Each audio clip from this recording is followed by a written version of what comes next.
like make the screen black or anything, or?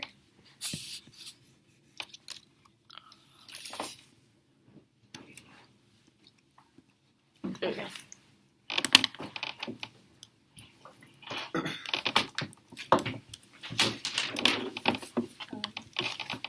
And you can just let me know when you're ready and I'll start. Okay. I'm good. Today, we strongly affirm the resolution that the United States federal government should significantly raise eligibility ages for Social Security. So just some background on what's been going on and why this is a problem. We can see that right now the earliest age for retire or to receive benefits is 62. But however, we can see that due to the fact that as people are aging, that the Social Security Fund is running into a lot of problems. So for example, the Board of Trustees for the Social Security Fund has found that their reserves are going to be exhausted by 2034, and that additionally, they're also the Market Watch has also reported that they're currently planning to cut the benefits by 23% across the board if nothing is being done soon. And thus, our plan today is going to be that the United States federal government will raise the early eligibility ages from 62 to 65, and obviously this will grant exceptions. There will be exceptions to workers with impaired health, as past legislations have made it that way. This plan is going to be done through normal ways and means. The funding will also be through normal means, time from as soon as possible. And we believe that the framework for this round should be net benefits, which means if the benefits of the affirmative plan outweighs the harms, then we believe that would be an affirmative vote. Yeah. Can you repeat the The part about the raising the age from 62 to 65, or? I think there's Oh, that was just a clarification that there will be exceptions to workers with impaired health because past legislation under the Disabled Act have granted them such exceptions. Yeah. So our first advantage is that of Social Security. So right now, as I've mentioned, we can see that the Social Security Fund is currently running into a lot of problems where it's essentially not able to fund itself. Now, the reason for this is because that the last time the Social Security Fund was overhauled was during the Reagan's administration. That was in 1980, which means that essentially what has been going on since then is that people's lifespans have increased, but they've never actually raised the age at which people can claim these benefits, which means that people are starting to receive benefits for more and more, and which is why the system is simply not able to sustain itself. Now, moreover, we can also see that according to Brookings, they find that the health of workers have actually, of 60 to 70-year-olds, have increased in the last couple of decades, which means that these people are capable of working for a longer period of time, but because of the fact that the Social Security age of claiming has never been increased, these people are still retiring very early, despite the fact that they have the capability to actually be working for longer periods of times. Now, our plan, the way that our plan is going to be able to resolve for the fact that the Social Security is currently collapsing is going to be in a couple of ways. First, we can see that essentially the way that the Social Security fund is funded through is through the payroll tax, in which we can see that when people are working for longer periods of time, more funds are going into the Social Security, which is essentially why we can see that right now another problem is that they find the Board of Trustees also says that in 4 years, essentially they'll be paying more than they're actually claiming back from the payroll taxes. And our plan is able to alleviate that part because now people are working for longer periods of time, which means that the fund will now be receiving more in than they're paying out, which means that will be able to alleviate that problem. And moreover, we can also see that this will resolve for the fact that the board is currently planning to cut the benefits by 23% because this plan is going to be enough to convince the board that now the fund is actually self-sustaining because obviously these people are able to contribute more in payroll taxes. And finally, obviously, because we're raising the age at which people can claim the Social Security benefits, that means that we overall have to pay people less because right now we're paying for a very long span of time, so we're able to also resolve that. And finally, we can also see that there is also going to be a spotlighting argument here, essentially because right now, again, since the last action we've taken to overhaul this was during Reagan's administration, if the government is able to pass some sort of an action on this, this is going to be showing how, look, this is a problem and could also potentially lead to future reforms to actually help the Social Security Fund by bringing this problem to attention. Now, there's going to be a couple of impacts here. The first is that we can see about 61.9 million people rely on this, including 11 million disabled people, and that the Social Security Fund is very important to them, especially since 1/3 of these workers rely on the Social Security for 90% of their income, which means that if you have any cut towards that, then it's very likely that it will push them into poverty because of the fact that they will no longer be able to have the income that they're receiving. And obviously, poverty is bad for a couple of reasons, in that it's a very dehumanizing condition in which it's very hard to find basic necessities, and also we also see that there's also, because of the lack of health and resources, we can see that poverty actually kills about 133,000 people per year, which means that that's going to be an impact of life there. Now, our second advantage here is going to be on the research and development.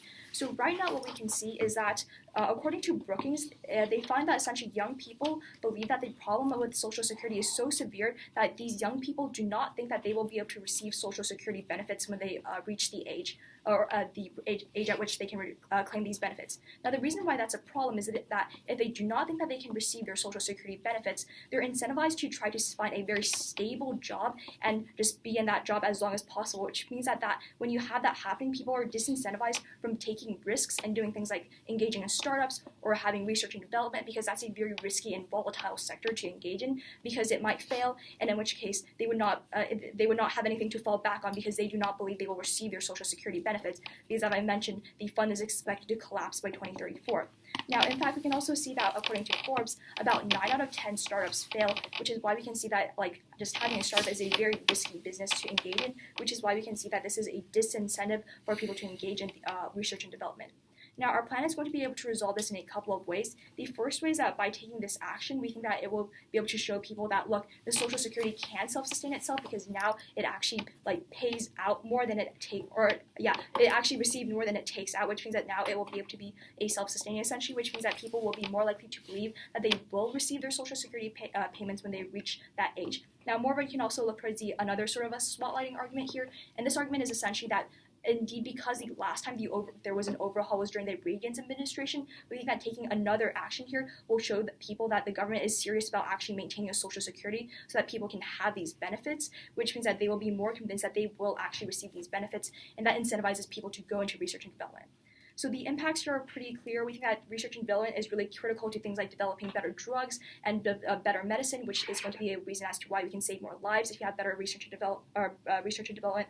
Another impact here is also going to be on this idea that you can develop clean technology or clean energy, which is going to be really important to reducing pollution. And obviously pollution is bad because the particulate emissions also kills people due to various health effects, which is why, again, this is also an impact about saving lives here, and also just protecting the environment in general by reducing the pollution impacts. And thus, for these reasons, we are just strong going through that from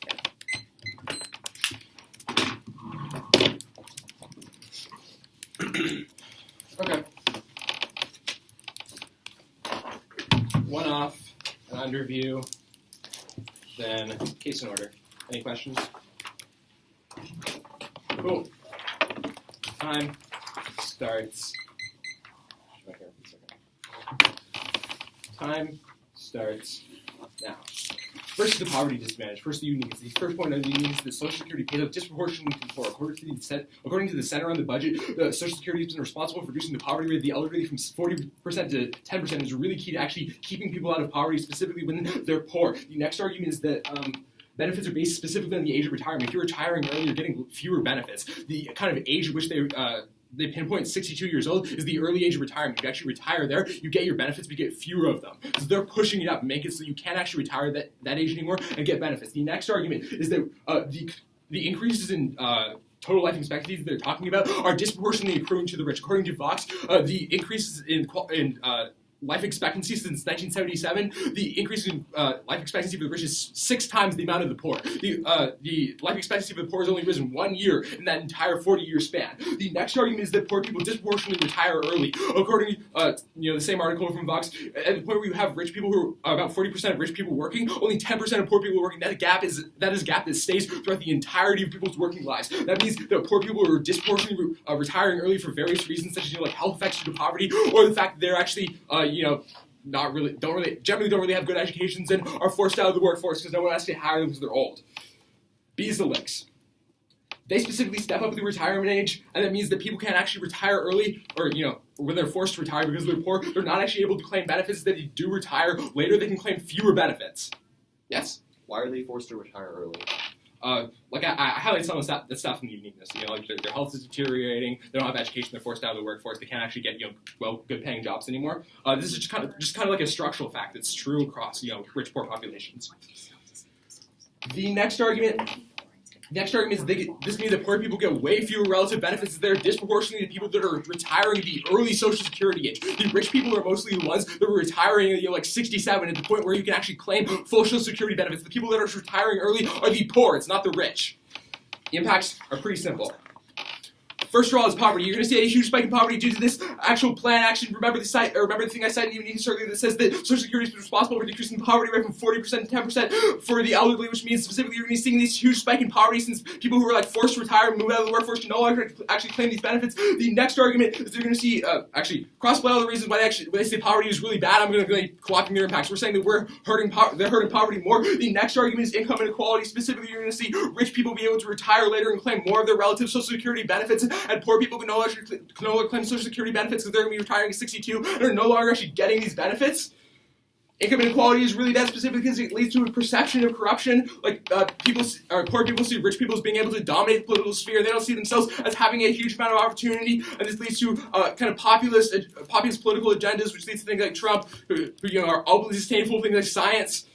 The next argument is this leads to specifically a lack of opportunity. You have rich people who have a bunch of resources and able to have their children get tutors and monopolize a whole bunch of specific things like university admissions. This means that there's no opportunity for poor people. According to a study done by the CBO, the largest increase that you could see in actual innovation in the status quo is from poor people actually gaining higher mobility. Specifically, if you're increasing income inequality, you're locking out mobility because poor people don't have the relative benefits that rich people have, meaning they can't actually compete for these same positions that would allow them to get the same amount of education, the same amount of benefits, and get the same amount of expertise fairly. Yeah, I'm going to get to that. Next is an underview. No PMR weighing. The first argument is don't evaluate PMR weighing because it's unverifiable. We're not able to actually answer PMR weighing because it's new and we're not actually able to answer or true tests at all. The B argument is use the block specifically because they can blow up any small concession with 5 minutes of impact count. That means we have to actually win zero offense coming out of the neg block, which means AF is going to win all the time. They can just use uncontested PMR weighing. Next, go on to case. So I don't actually have the inherency that surely reads the top of case separate from the tagline for the first contention. So this might be a bit messy. I apologize. Concede all the stuff on the top of the plan. What I have is the inherency, anyways. Go down to the part where they're actually saying that they're saying that right now Social Security is going to get cut 23%. We say this isn't going to happen specifically because of public pressure. Things like Medicaid, Medicare, and Social Security are some of the things that are kind of most fiercely protecting the political sphere. You have a whole bunch of seniors who are super willing to protect Social Security. They're not willing to get any of these concessions. There have been talks of cutting Medicare, Medicaid, Social Security for a long time, specifically the budget issues that they're talking about. This has never happened because seniors are such a key political demographic. They're the ones that vote the most. Therefore, the politicians care most about getting their votes. The next argument they make is that Social Security is on the edge of collapse because we're going to run out of money if you respond to it. They can literally just borrow money. This is what Bill Clinton did in the 80s when he wanted to make Social Security go positive. There's a precedent for this, and specifically, borrowing doesn't actually do anything. Like the U.S. has super secure credit. It means it just loans just borrows a whole bunch of money from a whole bunch of different sources. They don't read any reasons why debt is uniquely bad. There's not going to be a huge increase in this. The second argument is the economy is growing right now, which means debt is uniquely less problematic because the U.S. can pay off the debts in the future. Specifically, the economy is growing more than it's been any time in the past. They make this spotlight argument that says, this is going to focus more attention on, this, and it's going to lead to more reform. They don't actually specify how it's actually going to happen or what the actual impacts are going to be. They need to highlight actual scenarios. There's been a lot of focus on Social Security because of the budgetary problems. There's nothing unique that's happening right here. The next argument they make is that, with uniqueness and debts, we're basically taking out most of this thing about how they're going to, be decreasing poverty, specifically because, Social Security isn't going to collapse, it's just going to borrow money. Yeah, so Social Security isn't going to collapse because it's just going to borrow. There's a precedent for this. This has happened in the past, which means you're not actually going to see unique decreases in poverty. The next argument they go for is R&D. There's a few problems with this. First of all, they're talking about how young entrepreneurs are going to use this as a fallback. Yeah, if I'm an entrepreneur in my 30s, I'm going to take a business and fail. Wait, what? 30 years for my Social Security? No, that doesn't enter into the risk calculus. Most entrepreneurs are young. They're not actually relying on Social Security. They're not the ones taking risks. The next argument is that R&D, the thing they target, is a stable job by mostly scientists at universities. The kind of entrepreneurs, and they're talking about is not R&D jobs. The kind of impacts that they're going for are totally separate from the scenario they present. Don't actually buy the link there. The next argument is going to make The next argument we're going to make is that turn. We say specifically decreasing income or increasing income inequality is going to lock out poor populations from upward mobility, which means you're going to see less actual innovation overall. Specifically because you don't have those people, you have people with less opportunity who aren't going to be able to do R&D. They're super smart, but just don't have the opportunity overall.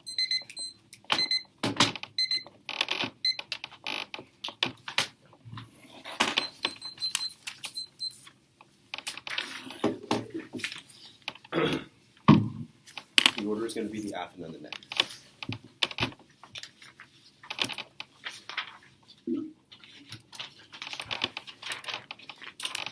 I can interview. Of course. Cool.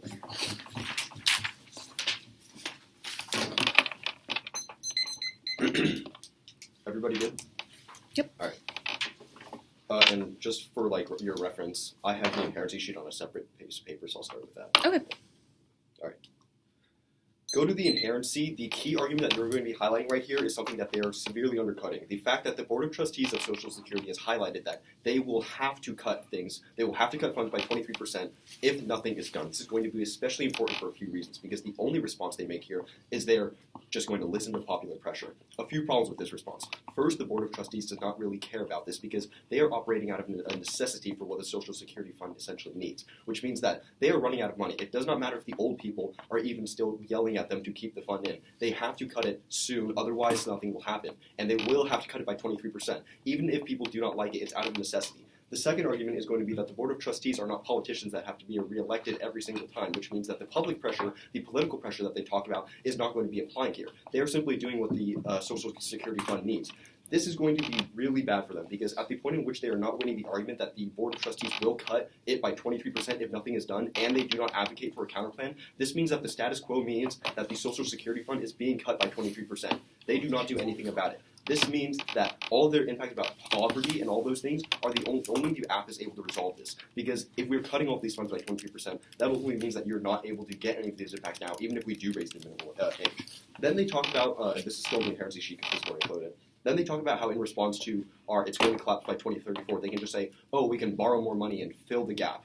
That is not how Social Security works. We don't simply borrow money to fill Social Security. It consists of a quarter of our country's budget, pretty much, which means we can't just borrow enough money to solve for this completely.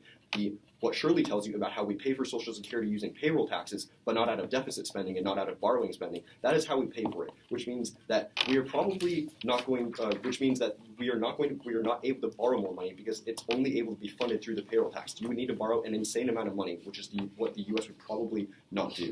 Which means that only which means that that would probably be happening. And in addition, we can see that during Clinton, the fund was a lot smaller. So what we can see is that it's it's increasing now Okay. So onto the first advantage. Okay. A few of their examples of answering about how the fund is going to be collapsing or how the fund will eventually collapse are cross-applied here, but I think I've already answered those properly. I think the most important thing to highlight here is, again, Social Security is going to be cut by 23% right now if nothing is done. They do not do anything, and the Board of Trustees is literally running out of money, which means they have to cut funds right now. We can see that this is empirically already happening. The Board of Trustees announced in 2016 that the Social Security Disability Fund had already run almost completely dry. So it is empirically proven that the Social Security Fund is running out of money, which means that they will need to cut things very, very soon. That 23% cut is coming right now. If nothing is done, they do not do anything.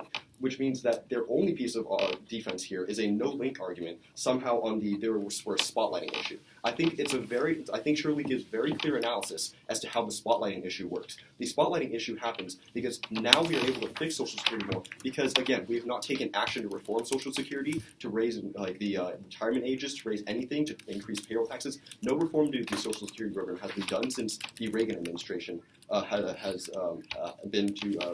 since the Reagan administration, which means that this spotlighting is uniquely key because we are literally taking action that has not happened since the Reagan administration. I think it's very obvious that now it spotlights this is a problem the U.S. needs to solve it, which means that we get access to which means that the impact here is going to be able to be extended of all the issues of people now not being able to get to their get to their impacts or get their money. Go to the R&D. they put a little more offense here. They talk about how nobody young is going to be an entrepreneur, or nobody young is going to be pretty much worrying about Social Security, and they'll go into R&D anyways. But they're conceding the warn as to how the Brookings Institute finds that most young people are finding that the Social Security fund is so has run so much out of money that they don't even believe that they will get these checks anymore. And as a result, this is a clear indication that the young people do care about their future, and instead of going into risky where you have to start new companies every single time, they'd rather now just go into one long job for the rest of their lives. And this is ultimately what's hurting R&D, which is going to be the problem. They say that there's a turn, but this turn is very mediocre, especially at the point in which we control the internal link as to who is going to be increasing their poverty. Because again, the cuts are coming in the status quo, which means that this turn does not function. In addition, we'll also get onto reasons why the income inequality impact is not unique. Next, let's go to the poverty disadvantage. Their only argument here is that pretty much impoverished people retire earlier. However, this is not the case. The impoverished population usually retires later because they know they have to pay for their own. They pretty much have to pay for their own retirement. They can't just rely on everything else because they're already at a low income. And in addition, we've seen that over the most recent years, most all races and all demographics have increased about 4 years since about the late 1990s, which is an indication as to how since the Reagan administration, the lifespans have all increased, and we need to adjust Social Security for this. Finally, they talk about how people are forced out of their jobs. However, this is simply not true, especially at the point in which and it's going to be outweighed by the fact that we're going to be controlling all of the arguments as to why now is why we need to take action. And finally, when they talk about income, we have the same impacts of poverty. But when they talk about income inequality, Social Security does not have a unique influence on the level of income inequality. Because Social Security, specifically after you retire, which means that after you retire, you're already set with your amount of money, and it's just a continuous, constant stream of money. Which means that if you're retiring rich, you're staying rich, but if you're retiring poor, Social Security is not all of a sudden going to make you poor, which means that the level of upward mobility that they have is not going to be influenced by the Social Security itself. We would say that other factors greatly influence income inequality more, and Social Security would not uniquely impact and worsen income inequality. We would isolate specifically issues of large corporations merging and pretty much colluding to increase prices and pay workers less. These would be more issues under income inequality and causes of income inequality, not Social Security. So we can see that we don't uniquely increase income inequality. Again, this means that their turn on our second advantage of R&D does not function. Go to the underview. I think this underview is pretty hilarious because this is just simply not how poverty works. The PMR should be able to get weighing because this is the only chance that we get to actually respond to any of the 12 to 5 minute blocks of our entire arguments. I think it's completely ridiculous that they say that we cannot respond to any of the arguments that the block is able to make. In addition, they say that it skews the block. However, the block has 12 minutes to our 5 minutes. I think that's a pretty clear indication that they have a lot more time to do a weighing analysis, and that means that we are put on the back foot, which means that it's going to be really bad. And if you have 12 minutes to our 5 minutes, you better do a good job of weighing, and you should allow us the chance to answer your weighing, which means that you probably shouldn't buy this underview. I think it's ridiculous in the first place. And back to the poverty disadvantage, just very quickly back on the poverty disadvantage, there's already a very low probability of people being pretty much pushed out of their jobs, because employees need labor, which means that they're not going to be pushed out of their jobs. We can see that already a lot of industries, 8 out of the 10 fastest growing industries need workers and are lacking workers. They're not going to get pushed out.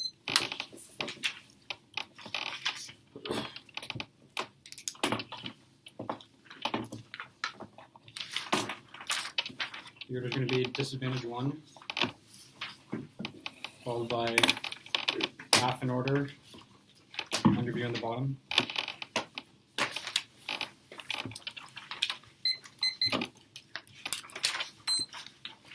Any questions?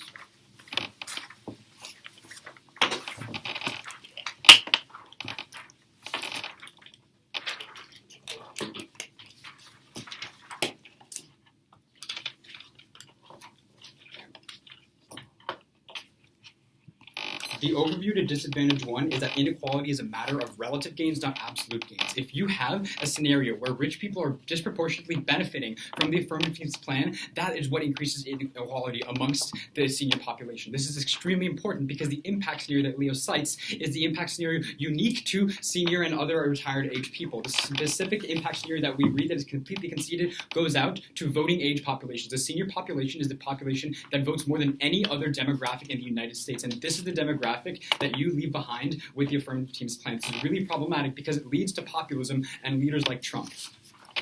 Let's go into the line by line of disadvantage 1.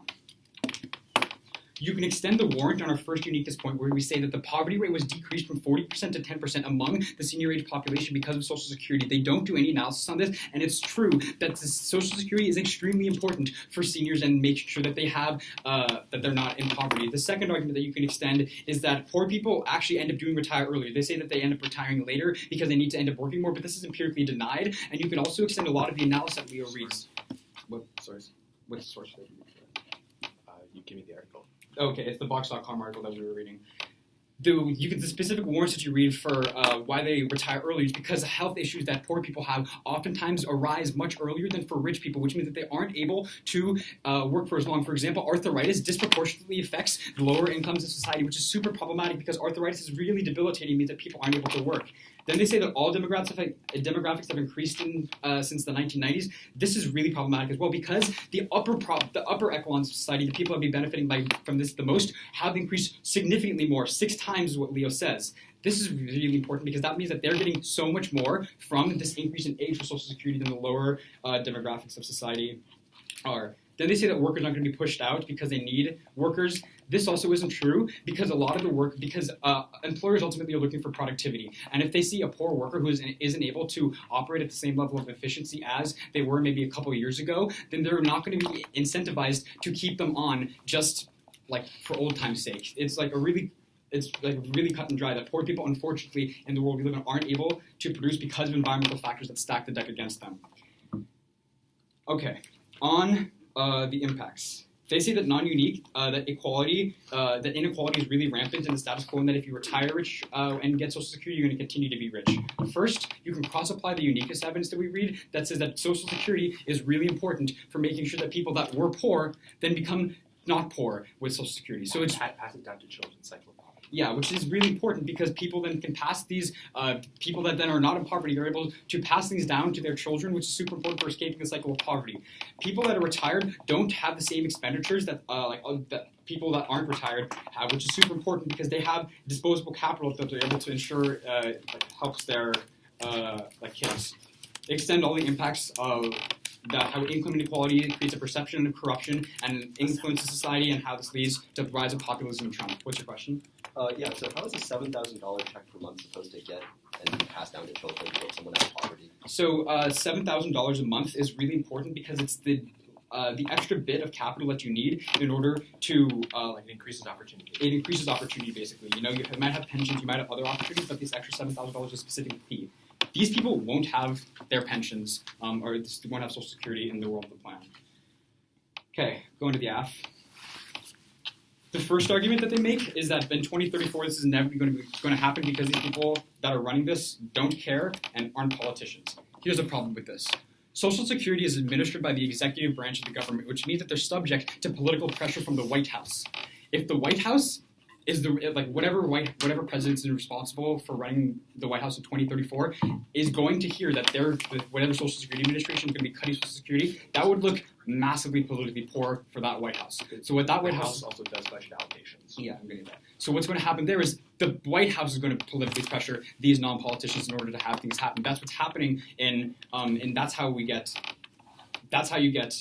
this job pressure that happens on these individuals. Additionally, the House Budgetary Committee is responsible for allocating funds, and they're also exceptionally able to allocate funds to Social Security and make sure that these people are able to allocate to Social Security. They're very, very interrelated. Just because they're not politicians doesn't mean they're not subject to job pressure. On the Advantage 1.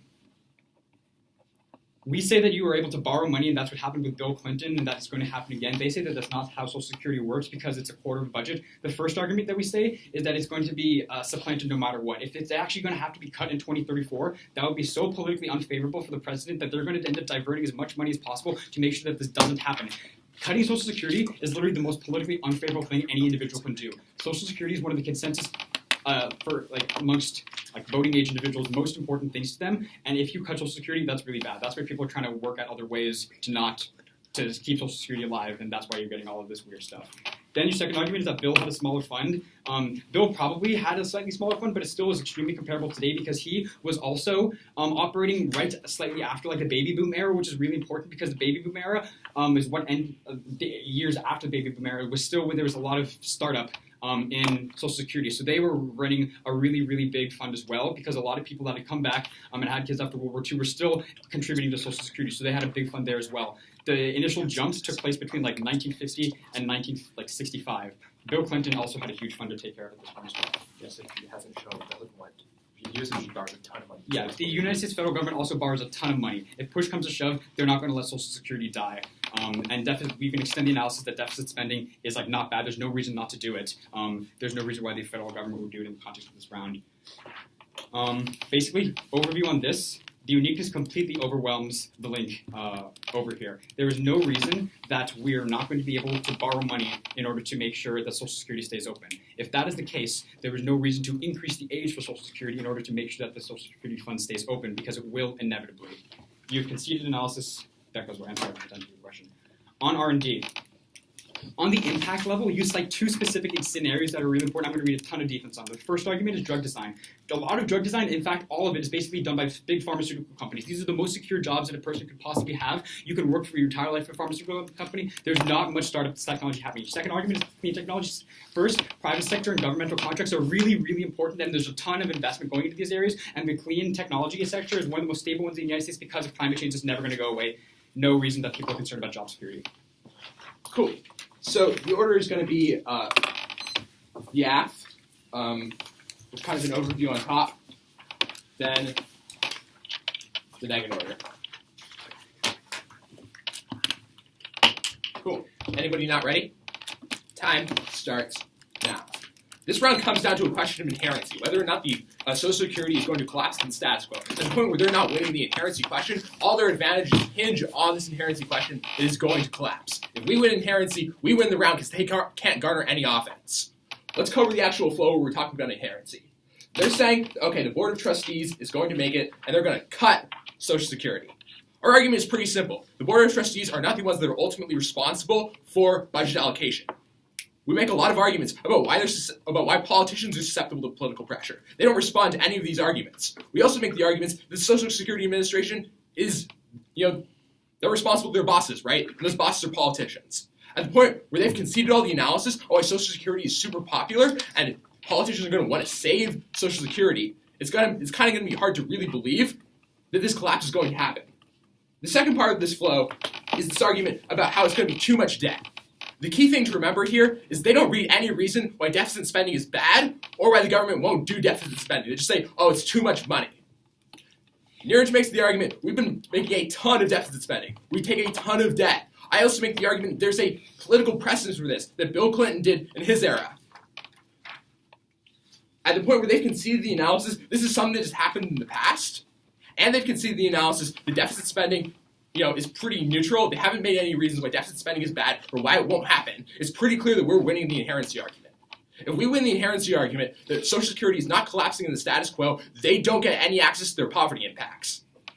Their entire contention one is predicated on the idea that Social Security will collapse and you need to make this change to save it. If Social Security is not collapsing, you don't need to make a change, and there's no impacts that they're garnering. The next argument they make is on research and development.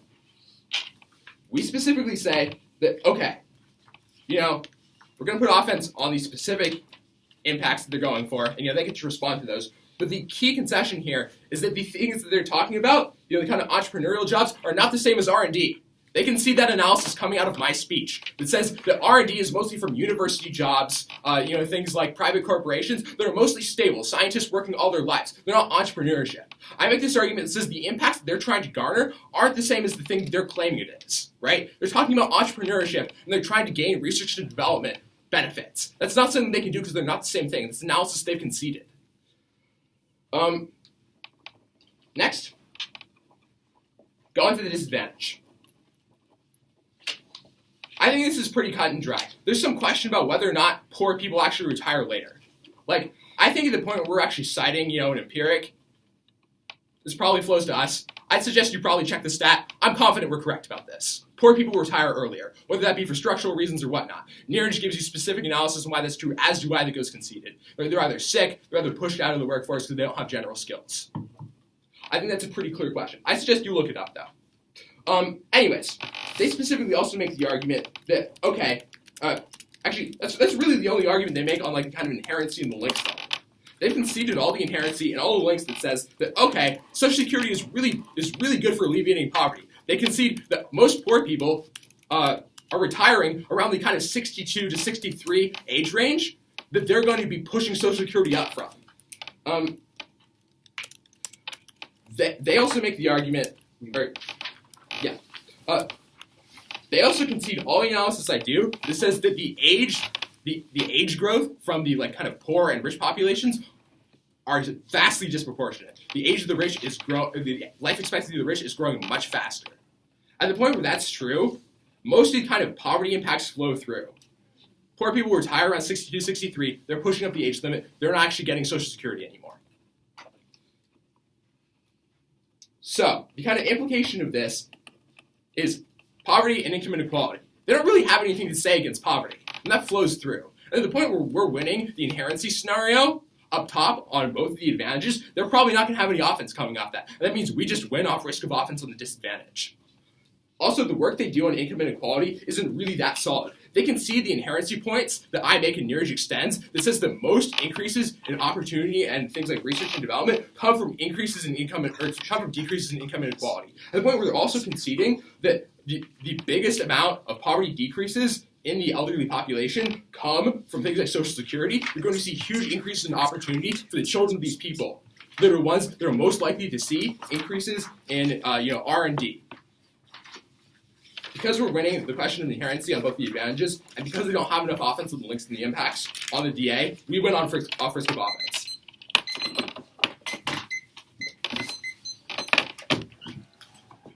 Was there a charger in this room? Sorry. When you guys came in Like that? Yes. Thank you so much. No problem. Okay, I'll just be going over a quick overview, and then I'll go on to the first advantage, and then on to the disadvantage. And, yeah.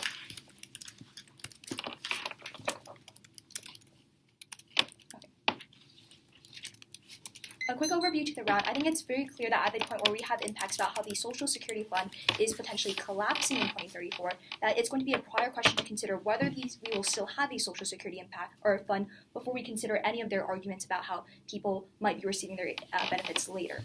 Now let's go on to our first advantage here, and I think that I'm going to be highlighting a couple of scenarios that we have of this. And that one, either the fund will collapse by 2034 because it's not self-sustaining, or two, the fund will have to be cut by 23% to prevent it from actually being just completely collapsing by 2034. There's a couple of reasons as to why this will ultimately outweigh both of their arguments. And the first reason for this is that if you buy that the fund is going to be collapsing by 2034, then that means that you literally have no more fund, which means that all of their arguments about how people might be receiving their benefits later pale in comparison to the fact that nobody in 2034 will be receiving any of these benefits, which means that every single person is going to be massively harmed and be going into poverty as a result of that. That's going to be very problematic. But additionally, we can also see that when they make all these arguments about how there are popular pressures, the problem is that they've conceded my partner's argument about how it's not a question of popular pressure, it's a question of necessity. And that's going to be really important because right now the board thinks that out of necessity that it will be necessary to cut by 23%, and that this is going to be affecting everybody across the board because they will be decreasing benefits, whether you're poor, whether you're middle class, whether you're rich, and that every single person is going to be harmed. That means that the number of people affected by the affirmatives plan is going to be much greater than the number of people that is going to be affected by the negations points. And the reason for that is going to be not every poor person is pushed out of work early. That not every poor person obviously gets arthritis, not every poor person might suffer from health reasons, but we know that if benefits are cut, then every single poor person will be suffering from those harms, which means that our arguments are affecting a far larger number of people. Now I'm going to briefly touch on this argument about how we can just borrow money later and how that's going to be a problem, how that's going to be solved. Now I think that the really important problem from this is that we know for 100% probability that the affirmative is able to solve for the fund. And the reason for that is because they've conceded arguments that say that the affirmatives plan will be able to make the fund self-sustaining because now you're taking more in than you're paying out because now people are paying more payroll taxes and you're having to pay less. Which means that we know for 100% probability that due to the conceded arguments that the affirmative will be able to resolve for this. However, there is the argument that we might be able to borrow money is not in 100% probability, and when you're faced with a a 100% probability argument, and when you're faced with an argument that this might happen, that like a president might borrow money later down on the line, I think it's very clear that it's more preferable to vote for an impact that has a 100% chance of happening, which means that only the affirmative is able to resolve in this case. But even if you don't buy that, we can still see that when they bring up this new argument about how you can just divert money from other funds and how that's going to be good. Now, like, if money is going to be diverted, there's also a chance that it'll be diverted from really bad or problematic places. For example, we might cut Medicare or other healthcare services to fund for this, which means that even if money is diverted, the argument that money will be diverted from important places to Social Security in order to fund Social Security is new in the PMR. The articulation that Leo made was that money is going to be deficit spent in order to fund the program. I'm responding to the second negative's argument about how we can just like reallocate our budget and take money from somewhere else. I'll take it under consideration. Yeah. Okay. And furthermore, onto this argument about how we can just, essentially on this argument about how we can just borrow money. Again, my partner has already made it very clear, you don't just borrow a quarter of your country's budget. Like, that just doesn't happen, which is a very clear indication as to how the probability that we will go and borrow the entirety of the Social Security fund is a very, very low probability. And when you're faced with that, I think it's very evident that the 100% probability impact is more preferable here. Now, the impact coming off of our advantage here is essentially on this idea about poverty and how that is also going to ultimately be an impact of life, because we've made arguments as to how poverty leads to situations in which it causes death. And that's going to be really important because that outweighs all of their very nebulous arguments about how, income inequality is really bad because people vote for various people. I think that life is obviously a prerequisite before you even vote, which is why life is going to be an impact that comes before those very nebulous income inequality impacts. Now, onto the disadvantage, I'd like to just extend touch on a brief arguments here. I think that, like, logically speaking, I think it's more evident that if poor people are poor, they are probably more incentivized to be working longer so that they can make up because they need to make that money and they need it more. So I think that at that point where they have no logical clash with that, I think that argument is preferable there. But even if you don't believe that, again, all of their impacts about income inequality are all going to be subsumed by the fact that if the Social Security fund collapses, then none of their arguments are going to be even in play here because people literally do not get their Social Security benefits. And even if you don't evaluate that, we think that their impact here about income inequality ultimately does not interact with how my partner tells you that there are other factors at play here, such as corporations, which are practicing exploitative practices, and how those are larger structural problems that ultimately is not something that Social Security itself is able to resolve for, which is why the existence of Social Security as a way to resolve for any of these poverty impacts is always going to be a prior question, and thus we strongly urge an affirmative vote.